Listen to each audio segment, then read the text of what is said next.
Hello, my name is Chuck Wolfe. Over the years, I've worked in many different roles, including leading my own leadership consulting company since 1994.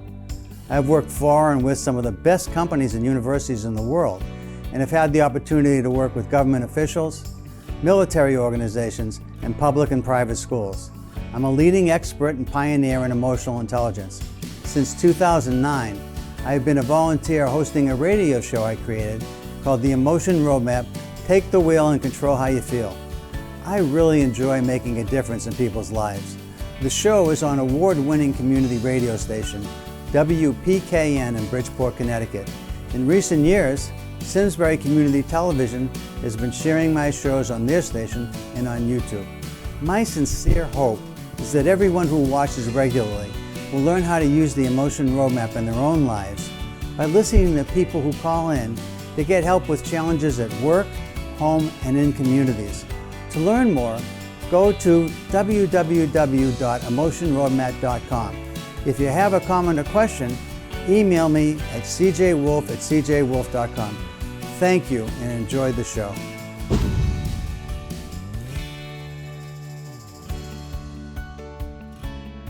This is Chuck Wolfe, and you're listening to the Emotion Roadmap: Take the Wheel and Control How You Feel. For those of you that are regular listeners, thank you so much for tuning in.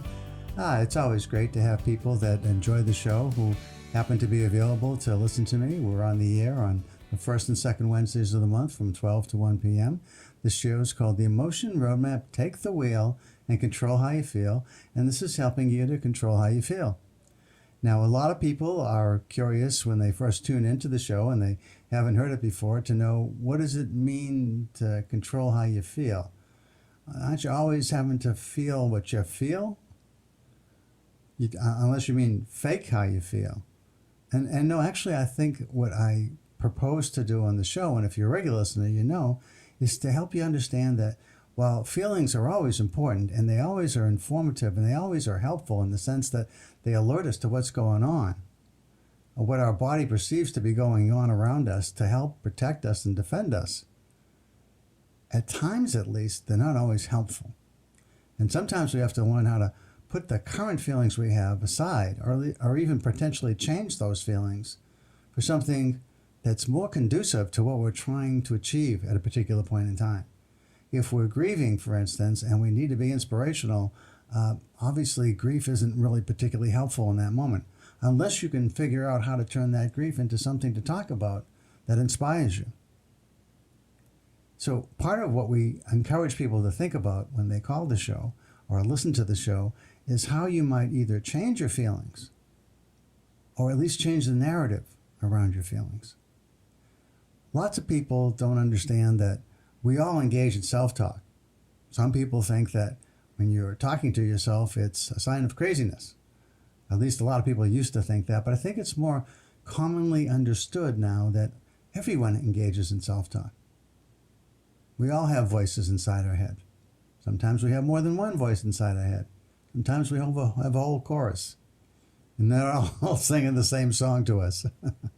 So one of the things that I encourage people to understand and to participate in on this show is to call in. If you've got something challenging in your life, some situation where you feel uncomfortable, uncertain, doubtful about how to proceed,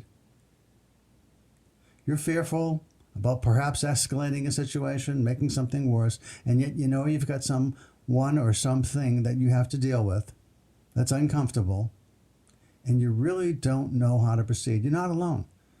I like to share with people that I find that when smart people, of course everyone that listens to this show is a smart person, is stuck or are stuck, it's often because something emotional is happening either inside them or with someone that they're dealing with or potentially have to deal with. Why might you be stuck? Well, sometimes you've got choices to make that are not easy to choose. One is perhaps something to do with a career choice. Should I take this offer from this other company? The company I'm with has treated me reasonably well, but this other offer just sounds too good. Maybe it is too good. Maybe it's not real. How do I check? How do I decide? How do I make decisions that are going to impact not only me, but perhaps any family that I might be attached to? Maybe I have a partner. Maybe you have children. How's that going to impact them if I choose to move? especially if it means moving to another place, maybe another city, maybe another state, maybe even another country. Or what if we're wondering about whether or not we go on vacation? I've heard going to the West Coast and going to San Francisco, which I've always wanted to go to, isn't as safe as it once was. There's lots of problems I hear out in San Francisco. Should we make the trip? We have a chance to go. Should I do it? Or perhaps it's something to do with an investment I want to make. I don't have a lot of money to invest. I have some money to invest. Should I put money into the stock market, or should I buy bonds? Should I put it into a treasury bill? What should I do? Lots of choices, lots of situations, whether at home or at work, are filled with emotions, lots of conflicting emotions at times, and it's often hard to decide. And what I want to say to you is that these are choices and decisions and situations and challenges that lots of smart people get stuck with. What I have found and what the show's about is helping you to look specifically hard at the emotions that are in play and ask yourself if what you're feeling is helpful for what you're trying to get done. Sometimes the feelings are perfectly appropriate, it's really a hard choice. But lots of times I find that the feelings are not necessarily ideal, and that perhaps if we were able to change feelings to something more ideal, options might appear that help us to choose, to make decisions, to make choices that are profoundly different than what we might have made if we didn't specifically focus on emotions. Here's an example of something I think is really important to understand about how emotions can change our experience. Lots of times around this time of year in organizations, people are thinking about the idea that I'm getting close to the sort of end of the year where people review my performance in the organization that I'm a part of, and I have a performance review coming up in a few months. And the research suggests that a lot of what happens in a performance review is based on what happens in the last couple of months, right before the review is done. So this is your best chance, all of you who are in organizations, to influence what that performance review looks like. And so what do you do about that? How do you focus more, perhaps in the last few months of the year than you have for the whole year before, to make sure that your review is as good as it could be? And then when you actually sit down and have the review, and this is where the emotion roadmap has a role, as the person who is being reviewed, you want to think to yourself before you actually sit down with the person who's going to review you, whenever that meeting might take place, and ask yourself, how do you want to feel in that meeting?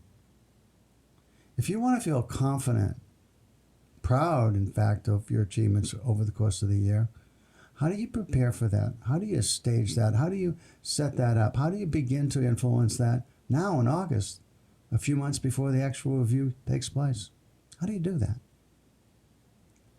Second, what is it that you want to open with? How do you want to set the stage, the tone, the very beginning of the conversation when you do sit down? When you know that your leader, manager, boss, whatever it is you call the person you report to, is going to talk to you about things that they'd like to see improve, which is the hard part often for people, is to listen to anything that is criticism, even when it's constructive. When you first hear it, how do you want to feel? How do you prepare yourself for how you want to feel so that the feelings are conducive to a successful outcome? So the beginning of the conversation is tone setting. So I think the feelings that you want in the beginning are respect and openness, authenticity. You want to feel authentic. You want to feel respectful. You want to feel appreciated and valued. Those are some things that are fairly typical. In the middle of the conversation, when it turns to what is it you could do better, you want to, again, be really open. And you want to be authentic. And you want to allow yourself to hear this without being defensive. And by the way, being defensive is fairly common and normal. Somebody attacks us verbally or physically, we defend ourselves. And often criticism feels like an attack of some kind. So as you prepare yourself to be in a conversation about performance, allow yourself the belief that if you hear something that is potentially critical of something that you have done, ask yourself, if this is true, allow yourself to believe for the moment that it's true. Because initially, many people want to defend and say, that's not true. I didn't do that. And with all kinds of explanations and justification for what it is that's being talked about. But if you feel the need to want to defend that, allow yourself to let that feeling pass. Be prepared to allow yourself to hear what is the message, to kind of reflect on the message, and ask yourself, if this were to be true, what does it mean? How can I make this better? Now, knowing that this person who you report to has said it's true, whether it is or it isn't, that's that person's belief at that moment in time. And if you have a knee-jerk reaction, kind of a reflexive reaction of being defensive, that's really counterproductive to what you want to have happen in that meeting. So if you simply ask the person, hey, tell me a little bit more about that. Let me make sure I understand what it is you're saying. So if you're active listening, and I talked about that another week, if you were listening, how do I actually hear what you're saying, understand what you're saying, appreciate why you might be telling me this, assuming the best, that you're trying to help me to be better, and you're not just looking for something to criticize. What could I do with this? How could I respond in a way that's appropriate? If you want to defend against something that you think is unjust, and that does happen in performance reviews as well, it's best to take some time and think about that and say to the person that you're talking with, let me think about that a bit. I'd like to think about that, and I'd like to perhaps have another discussion about this after I've had a chance to reflect and think about, how is this actually happening to me in my world, at my desk, in my job, on the floor, in the shop, out in the yard, wherever it is I'm working. What is this, and how is it showing up? And what might I do about it? How might I make it better?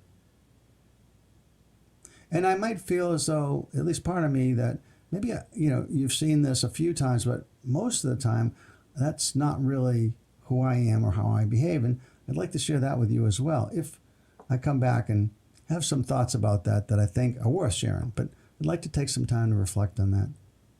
So if you feel like you're sort of blindsided, something comes up that you didn't actually hear before, then take some time with it.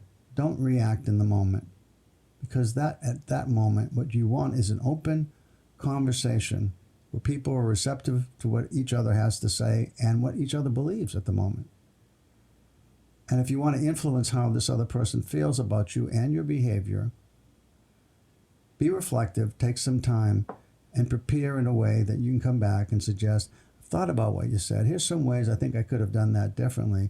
But also, I would like to point out, if it's okay with you, sometimes where similar circumstances showed up and I did behave differently, and I want to just check with you and see if that's what you're looking for. These other times when I handle things the way I think you're suggesting I could have handled those particular situations you called to my attention. And so that all makes sense to the person that you're talking with, because they feel heard. You want them to feel heard and valued. This is about your leader. You want them to feel heard and valued, understood, and appreciated and respected. And you demonstrate that by listening, coming back with some ways of being better, also demonstrating that at times you have been better, and just checking with them to say, yeah. And when you call that to their attention, if it is what they're looking for, and they realize that, hey, I guess you have done this a lot other times. I just saw these couple of things that stood out for me. But when I think about it, I think you're right. You do this most of the time. I guess I'm just asking that you do it all the time as best you can.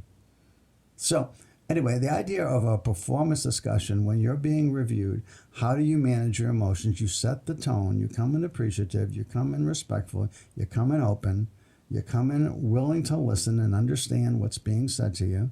You also come in being proud, being able to talk about the achievements you've had over the years, you think that you're proud of, how you feel you met or exceeded expectations in certain instances, why certain other expectations might not have been met, your role in that, be accountable. It's real important you show up and don't blame everybody and everything else. And you're likely to have a very successful conversation. And it will be appreciated because for the person in the leadership role, these aren't easy conversations for many leaders. Some people have no trouble with them, but many people struggle a bit with this kind of conversation with people that report to them. So if you make it easy for them, and then at the very end of the conversation, how do you want to feel? How do you want to feel? How do you want them to feel? You want them to feel appreciated. You want them to feel respected. You want them to feel valued. Just what you hope that they want you to feel. So that's an example of how you can try to think about an emotion-based plan for a performance review discussion, but really for any kind of discussion where there's strong emotions in play. So this show is about helping people think through situations that have strong emotions attached to them, recognizing that lots of smart people get stuck, really excellent critical thinkers and problem solvers get stuck when strong emotions are in play. So the show is about people calling in, asking about a particular situation, whether at work or at home, where they're struggling a bit, in the sense that they're not quite sure how to make the situation work out the way that they'd like, or make the situation better. Maybe they're in the middle of something, it's already happening and it's not working the way they would have liked. They've tried some things that hasn't worked and they're wondering if somehow, some way I might be able to be helpful. And what I like to do is I like to try and guide the conversation by a structured format called the Emotion Roadmap, which simply takes you through this idea of what is your situation. If you can, give me a paragraph or two about what it is that's going on. Then I'm going to ask you, how are you feeling? And is there anyone else that's key? And how is he or she or they feeling? And then I'll ask, what is it you would like to feel? And what is it you hope that each key person would feel about the situation? Just like in the performance review, how do you want to feel? How are you feeling in the beginning, in the middle, when the conversation turns to what could improve, and at the end, when you're walking out the door?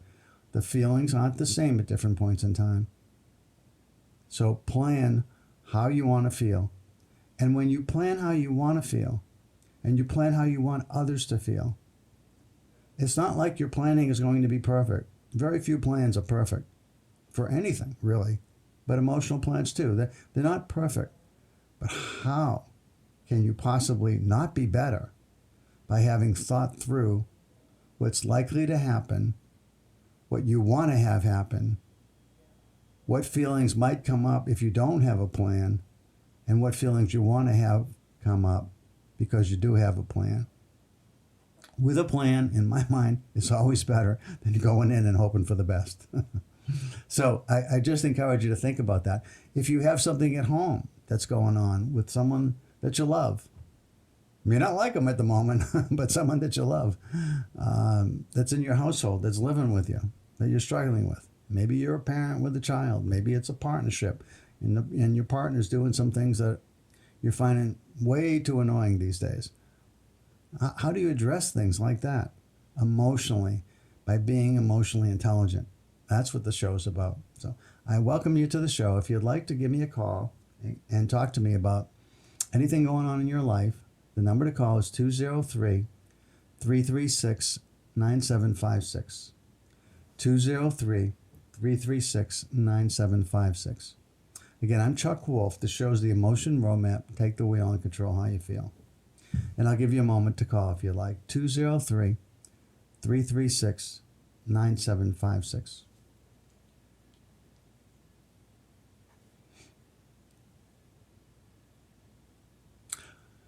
Usually if somebody wants to call, they're going to call pretty quickly. So I'm assuming that there's nobody out there with bated breath just waiting for me to stop talking so they can give me a call. But I'll give you another moment. 203-336-9756.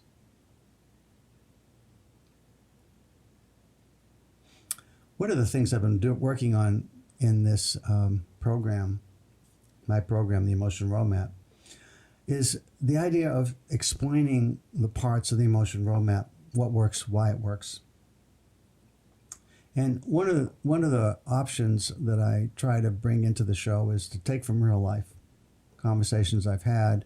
Sometimes I can use, if somebody calls me on the show, like the last time I was on, there was someone who wanted some help with something to have to do with their son-in-law, and we had a chance to talk about that, and I was helpful, and the woman who called me was very thankful at the very end, and she was thankful not just because I listened, but because she felt she had some ideas to do some things differently that sounded like they made common sense and would have the potential to improve the situation on two levels.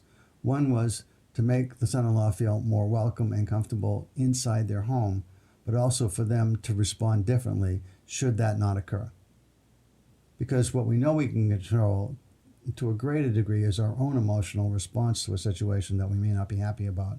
But we can change the narrative about how we're feeling and thinking about the situation. Sometimes that comes from being more empathetic to the person who is struggling to feel welcome inside her home in that particular case. So sometimes I can draw from an existing phone call, other times from some of the work that I do.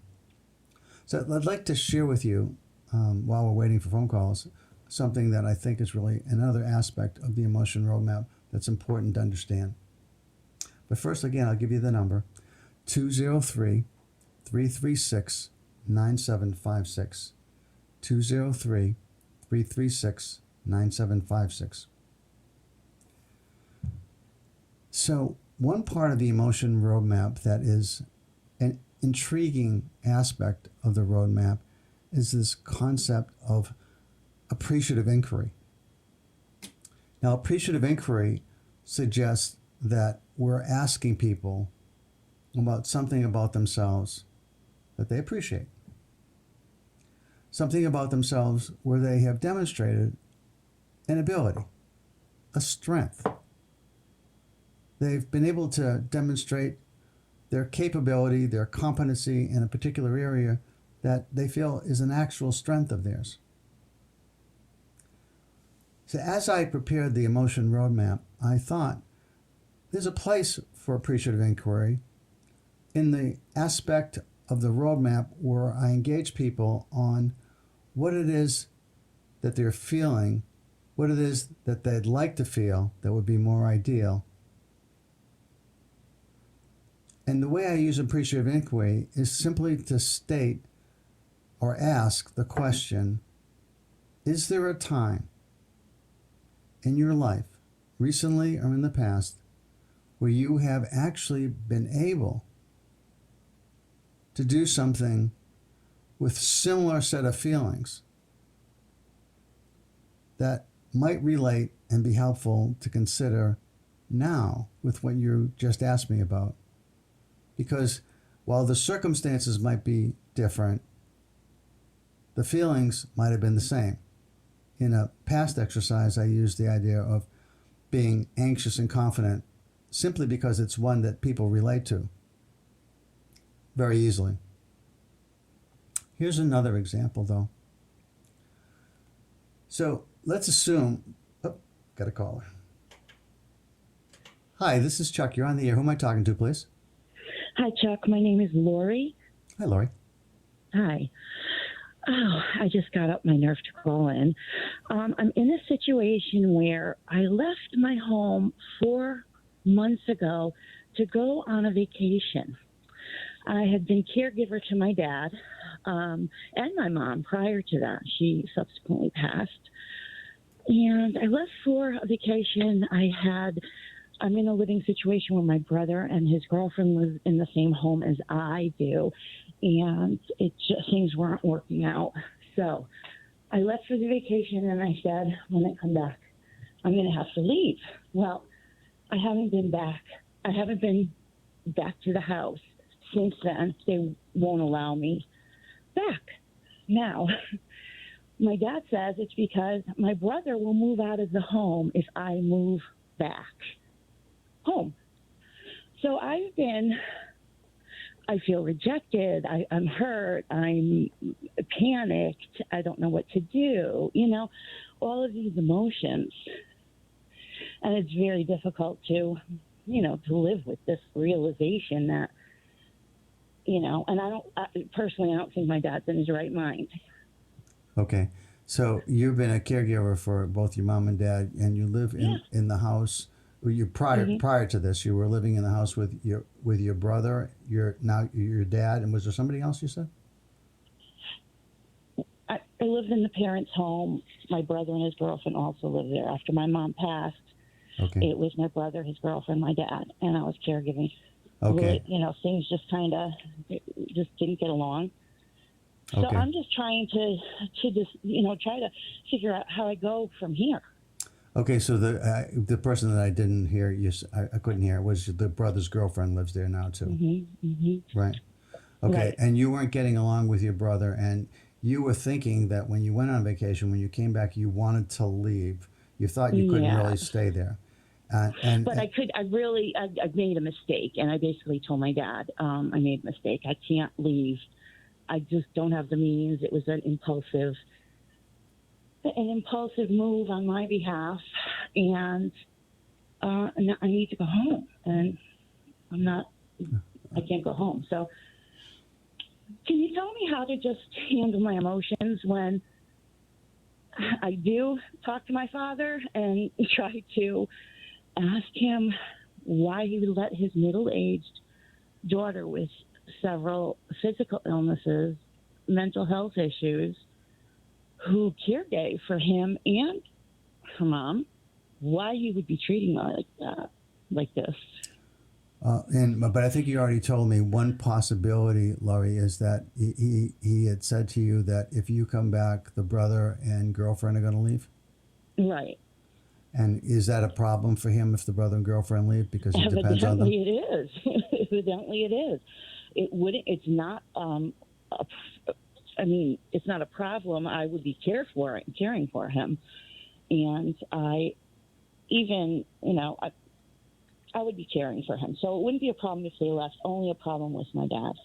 So let me ask a question about the relationship with your brother. Is it the girlfriend or your brother that you think that's the reason that you're not getting along?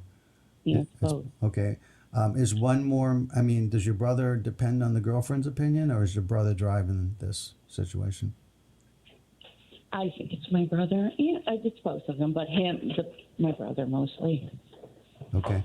Is the girlfriend, I'm just trying to understand pieces before I make any thought, suggest any ideas. So is the girlfriend someone that you have had any kind of relationship with?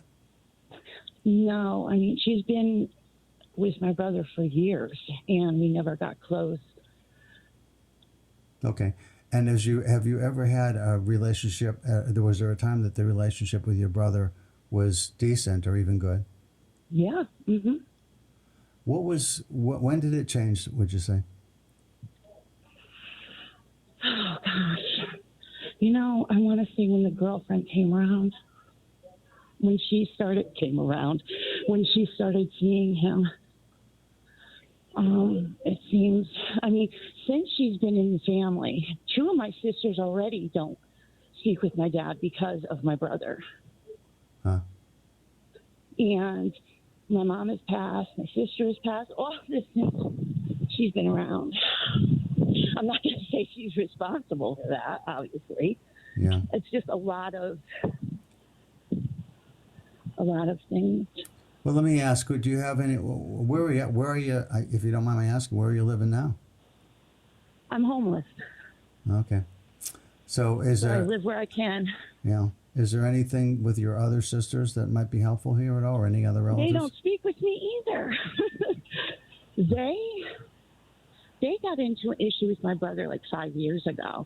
And I shouldn't have taken sides, but I was more sort of on my brother's side. Okay. I saw his side better. Let me put it that way. Okay.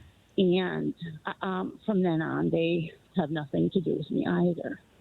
And my eldest sister, who I love dearly, she passed away 10 years ago, breast cancer. Oh, sorry. Yeah. So I have no one, no family. Yeah. I thought my dad was my family. Yeah. And nieces and nephews, I have nothing. No relationships. Okay. And no boyfriend of your own, no family of your own, no children or anything? No children. Okay.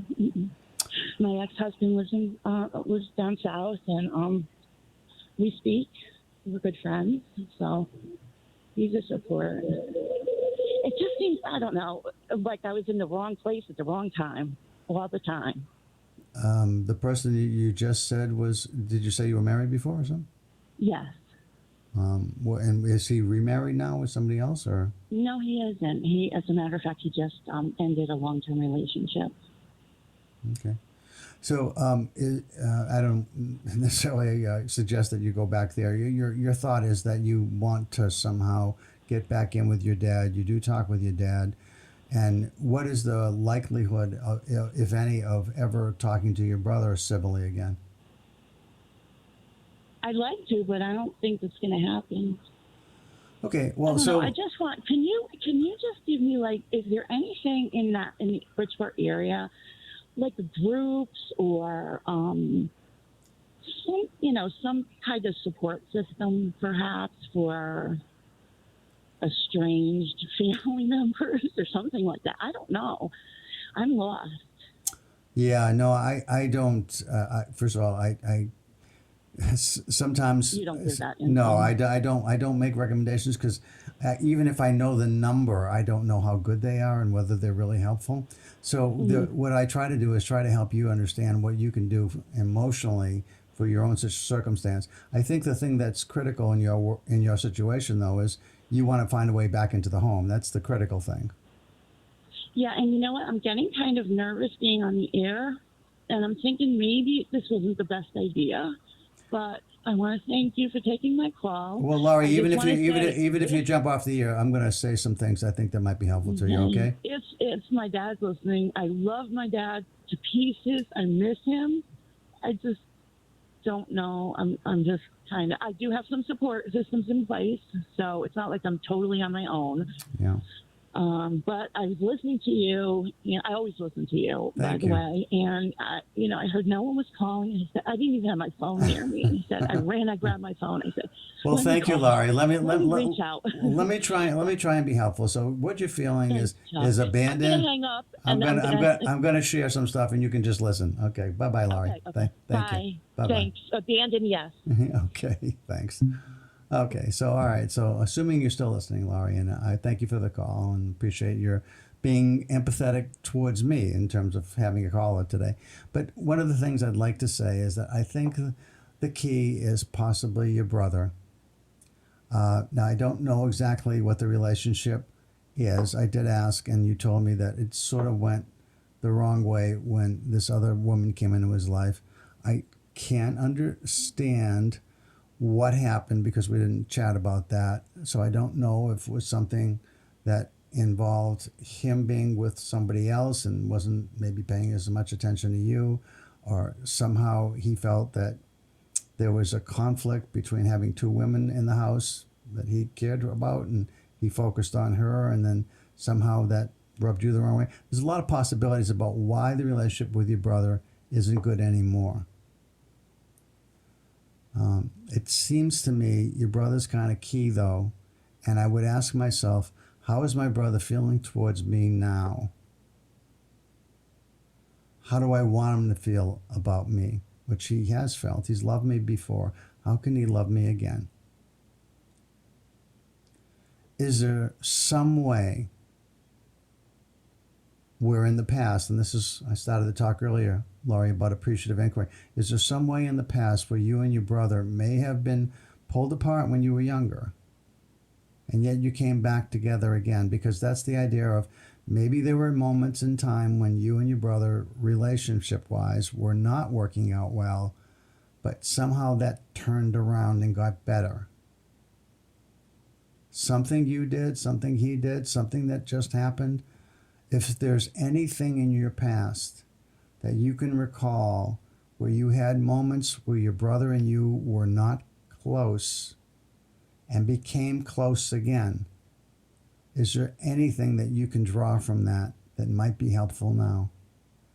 Is there some way to rekindle or remind your brother about a time in the past when perhaps you and he were close, then weren't close and became close again, and that what's really critical, you really need his help, and you really love him and care about him and need him to be in your corner right now because you really need a home. You want to help out taking care of your dad. If there's something you can do for him, if you're in the home, you'd be happy to do it. Is there some place in some way in his heart that he can find room for you again and to bring you in? I'd make that appeal. I'd try to rekindle the past where you might have had a moment in time where you and he were at odds somehow and something pulled you together. Maybe it's something you can laugh about. Maybe there was a time in life that somehow something silly happened that turned it around. I don't know if there's anything like that. For most families, there are situations where people in those families have moments where they're pulled apart and they pull back together. And sometimes it's something that you can look back and kind of laugh a bit about. At the time, it was really painful, but the recollection is sort of like, boy, that seems so silly to be that mad at each other. I'm so glad we got past it.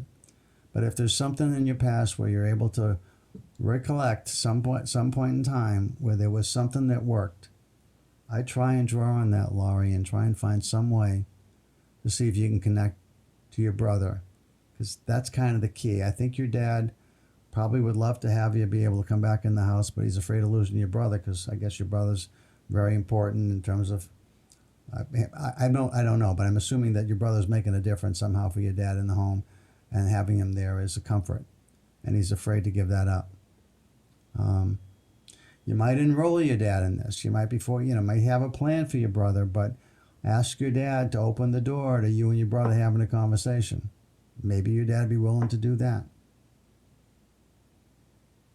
Do it in person if you can. Go to the house. See if you can do it. See if you can make something like that happen. That's your best shot, I think, Laurie, at trying to get back in the home. Now, if that doesn't work, if you're homeless, as you said, excuse me, I would try, Bridgeport Services, City Hall, go into the building, try to ask someone about your circumstance and say, is there a particular office or person or people that I should be talking to see about getting some kind of rehabilitation so I can be in a place that I can take care of myself and carve out a new life for me. Because while I'd like to think that you'd be able to find something that's going to work in your home, I don't know that that's going to work, nor do you. But I do think that your best chance is to think about, in the past, a time in your life where you felt that you turned it around with your brother when things weren't great.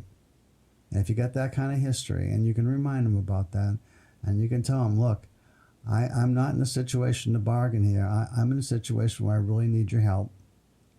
And I'd love to be able to come back in, and I will try as hard as I can to be as supportive and caring for Dad and for you and for your girlfriend, so that hopefully it's a pleasure having me around. I try to make that case and see if your brother's willing to listen. So I'd start there, but I'd also have a contingency, because it may not work out, and you want to be able to know that there are people where you can go and talk to who can be helpful. You said you have some support group.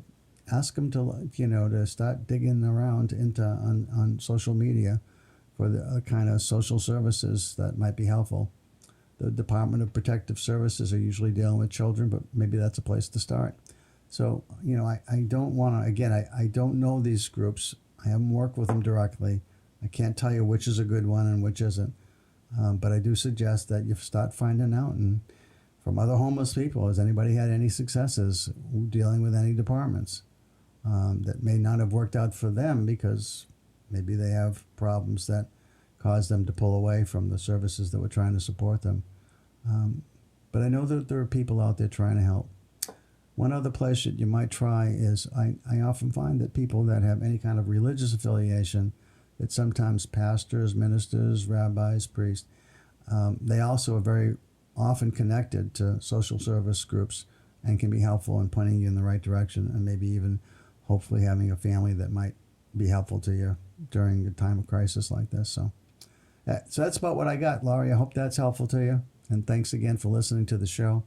And for anybody else that's listening, if you've got some thoughts about where Laurie should go and you've had some experiences, call in and share them. It's a community radio station, folks. If you're all part of our community, if you know somebody or something that might be helpful, Laurie, call in and share it. The number to call is 203-336-9756. Thank you. So I would like to talk a little bit more about where I was going a moment ago on this idea of appreciative inquiry. So is there a strength that you might have had in the past that has been helpful to you in dealing with a similar set of circumstances that you face and the feelings that you have? So here's an example of somebody in a leadership role that I was working with, and I thought that this would be really helpful to have a conversation with him about. He had a number of challenges in his organization that he was meeting and working on, and then some really other challenging things showed up in his personal life. There was a lot of things at home that were complicated and not easy to deal with, having to do with a parent that came into the home that had cancer, and he and his family were helping take care of his dad, and he also had a son with some challenges that he was facing, and he was helping with that, as was his partner, and everybody was really working hard on several things at home. And then very recently the parent passed away, and so he had to deal with that. As he was dealing with that, he was out of work for a period of time, and he realized that people in his workspace actually were able to take the ball and run with it. They actually picked up some of the things that he's responsible for, and he was looking at the idea of trying to do something, to come back in, assuming that there'd be a lot of things he had to clean up, and there wasn't that much. And so that was like illuminating, that says if your people are actually able to do some of the things that you assume needed to be done by yourself, that says that they are capable of doing more than what their initial roles have called for. And what if you allow them to continue to take more ownership of some of the things that have been traditionally in your role? What does that mean in terms of what you might do different with the time you get back? So on the one hand, people are growing in their own development. They're showing initiative. They're being accountable. They've taken on some additional responsibility. Often that feels really good to people because it says you're seeing them as being more valuable than you initially may have thought. They're feeling appreciated and respected and valued by you saying that I'm going to turn some of these things over to you because you demonstrated you're capable. Would you like that? Most people are going to say absolutely. Then it says, okay, what do you do next? What do you want to do? What is it in your role as their leader, as their supervisor, manager, whatever level you might be? What else could you do? So let's talk a little bit about the idea of when you are trying to do something new. You are trying to learn a new skill. How do you approach that? Are you someone quite confident if it's a new skill, you just set out a plan for yourself and you just go get it? Maybe there's some academic work that you might do. Maybe there's some experiences you need to have. Maybe there's a mentor you want to engage. In any case, you think about what it is you need to do and you just go do it. That's great. Lots of people struggle with doing things that are new. As they become older, they become a little bit stuck. They have what some people look at as a fixed mindset. This is what I'm good at. This is what I like doing. This is what I'm going to do. They don't want to change. A growth mindset says, I like learning new things. I like using my strengths in new ways. I like creating strengths I didn't have that at times were things that I was able to do, but they weren't strengths, and I turned them into strengths. I like that too. I want to keep growing. Lots of organizations value the people who want to do growth. They value someone who wants to be all that they can be, the best possible versions of themselves. Organizations also value people that really are good at certain aspects of their job and that don't want to grow and want to just continue to do that job. Either way, you're a valuable asset.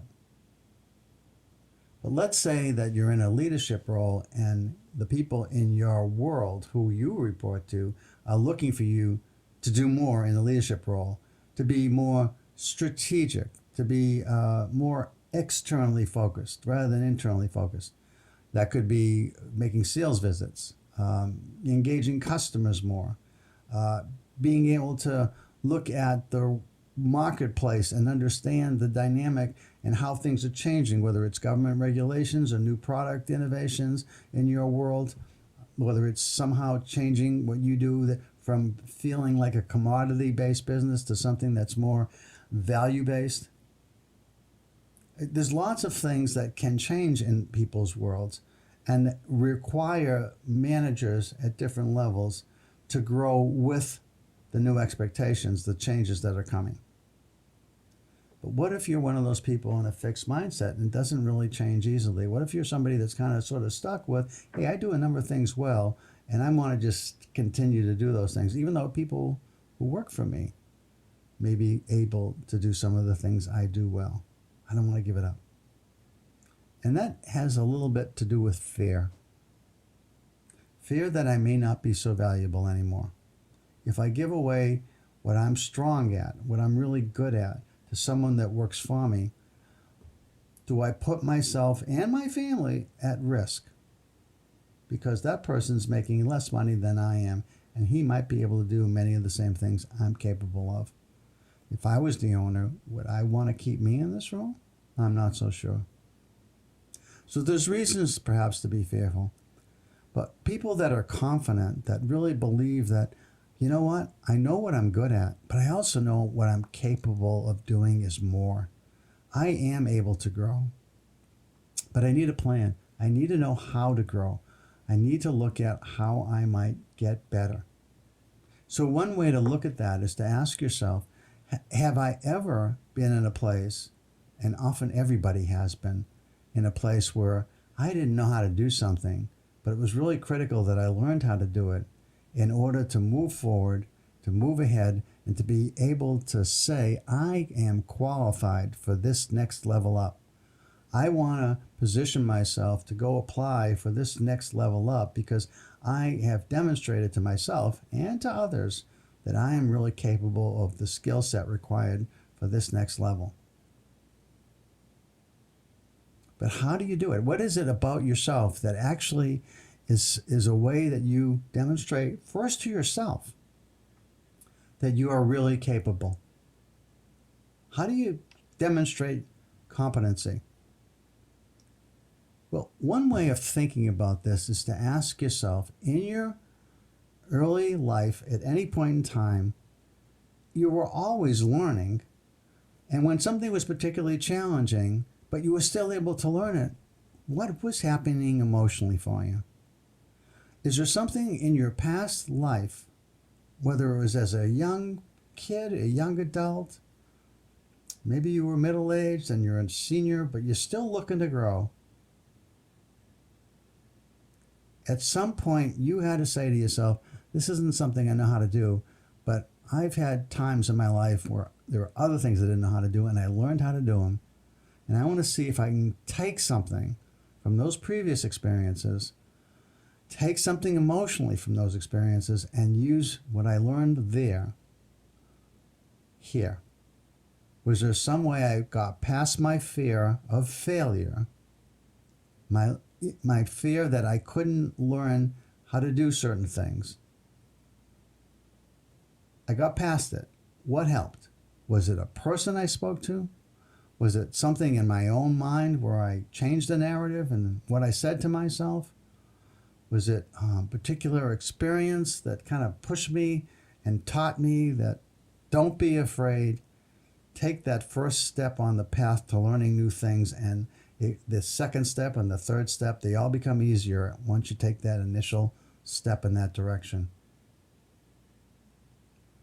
So basically, I was able to work with this person and say to him, look, is there something like that in your experience in this role? And he said there was. And he talked to me about it. And I said, that's something where it actually was something that was happening in the workplace a lot. You were inside, you were working with people, there were conversations you needed to have to help move them in certain directions. And they were able to move. And it was uncomfortable when you had to give them certain kinds of feedback. But over time, you got good at it because you had a lot of practice and you just lived through it. And you learned that sometimes when people said certain things to you that justified bad behavior, you accepted it. You wanted to be collaborative. You didn't want to be harsh. You didn't want to be seen as a tough guy. You wanted to be seen as somebody who cared about others. But at times people abused that. And if that got abused, and if that happened, what did you do to move past it? And he said, well, I learned over time that, some people are very credible, and it's legitimate when they say they tried, it didn't work, and they kind of got sad and disappointed in themselves, and they lost the initiative. But I pumped them back up, I gave them some hope, and I worked with them, and I got them to move. Other times, I found people just kept making excuses and weren't real, and I began to be able to distinguish very quickly who is in which group. Who was in the group that was real and sincere, who was in the group that kept making excuses and was never going to be better. And I became okay with that. And I became fine with the idea that the group that needs support, wants support, values support, and benefits from support, they are going to be people I'm always going to support.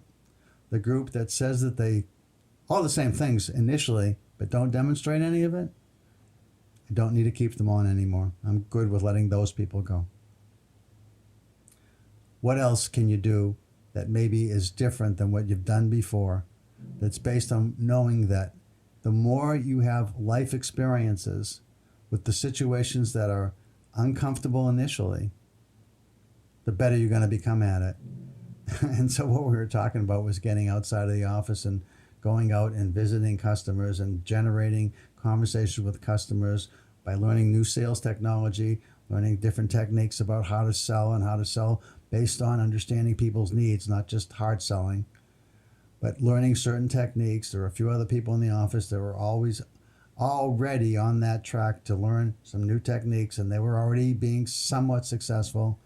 Going out, working with them, having them mentor you a bit initially, working with them collaboratively to get out the door, make yourself available, have those life experiences, and that too will come.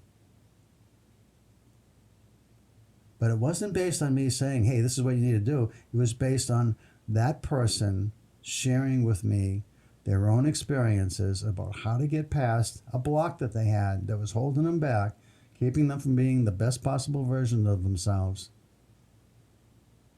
Going forward, making it happen based on their life experience by putting themselves in the situation where they would have to now use the skills that were available to them, but they weren't necessarily comfortable yet in integrating those skills. It's kind of like dancing. Have you ever tried to learn a new dance? How awkward it feels? How awkward it feels when you're going out on the dance floor and for the first time trying a new step or two, or a whole new dance routine. I was listening to Billy Joel sing about dancing with myself, and one of the lyrics was, I'd like to ask the whole world to come dance with me. And in a sense, this show for me, this emotion roadmap, this idea of this show and trying to help others and trying to help others be the best possible versions of themselves. I want to ask all of the people that are listening and anyone else that you know that you might want to have listen to come dance with me. Come listen to the show. See if you can grow. Laurie, I hope that anything I might have said, it gives you either a new start on life someplace else or allows you back into the home where your dad is and where your brother and his girlfriend reside.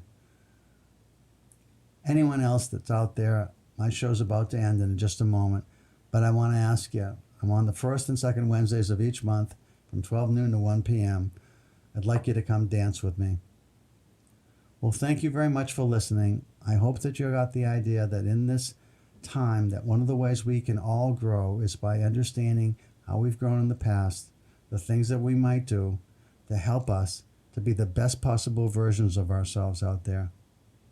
I'll make one other comment, totally unrelated, but it's something that I heard that's happening in our world right now. And that's that diversity, equity, inclusion, the people that have those roles in life, a lot of them are losing their jobs. And so I think there's been a pushback against some things that have happened. And while I understand why some of that happens, I would encourage all of us to be as inclusive as we possibly can without anyone making us feel that way. It's just the right thing to do. Have a good couple of weeks, everyone. I'll be back next month. Take care.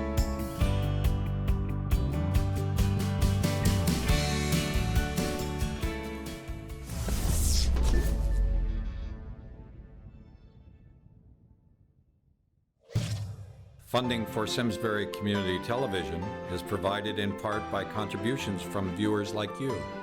Thank you.